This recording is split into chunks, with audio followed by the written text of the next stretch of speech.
Published earlier this week, the last week of May 2026, by the Canadian government on the IRCC page for Immigration, Refugees, and Citizenship.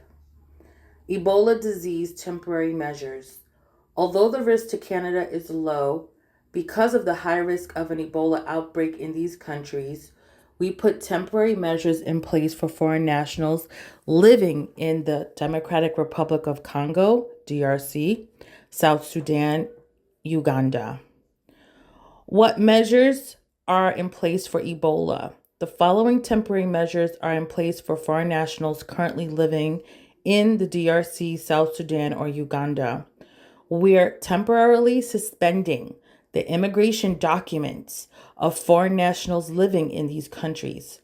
This means they cannot travel to Canada right now, even with a previously approved visa, permit, or electronic travel authorization, ETA. We'll continue processing new and existing applications from those living in these countries, but we won't finalize any applications at this time. Once the measures end or are repealed, valid documents will no longer be suspended and we'll begin making final decisions on applications again. These measures are in place as of 23 hours, 59 midnight. These measures are in place as of midnight, May 27th, 2026, going into May 28th. And they will end at midnight, August 28th, 2026. How to know if your document is suspended. How to know if your document is suspended. We'll notify you by email if your document is suspended.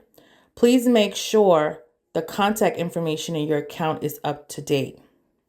Immigration documents that are suspended by these measures include temporary resident visas, electronic travel authorizations, ETAs, temporary residence permit counterfoils, permanent resident visas.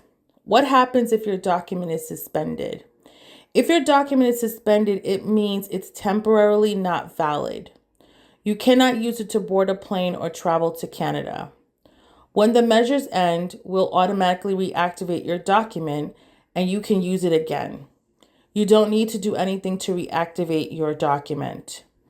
If you were in Canada when the measures were put in place, your status in Canada is not affected by these measures and you can stay in Canada for the period you've been authorized to stay. If you were in transit to Canada when the measures were put in place, your document is not suspended if you were in transit with Canada as your final destination and you were on a plane or at an airport waiting for your connecting flight to Canada. If you're in transit and need urgent assistance, contact us using our crisis web form. If you've been in a country where the Ebola risk is considered high or very high within the last 21 days, when you arrive in Canada, you need to do a medical screening, follow all public health measures. If you're a citizen of any of the affected countries but you don't live there, if you were living outside of the affected countries when you applied for your visa, permit, or other immigration document, you're not affected by these measures. These measures are being applied based on the last country of residence in your application, not your citizenship. Canadian citizens and permanent residents of Canada. Canadian citizens and permanent residents who have been in areas with Ebola disease within the last 21 days can return to Canada, but will need to do a medical screening when they arrive. Follow all public health measures. If you're affected by the Ebola response situation and need to contact us, use IRCC's crisis web form in these cases. The following: if you are in transit when the measures take effect and need urgent assistance, or for all other inquiries about the Ebola response situation, or if you believe your documents have been suspended by mistake, you can submit a web form via the crisis web form. No keyword needed.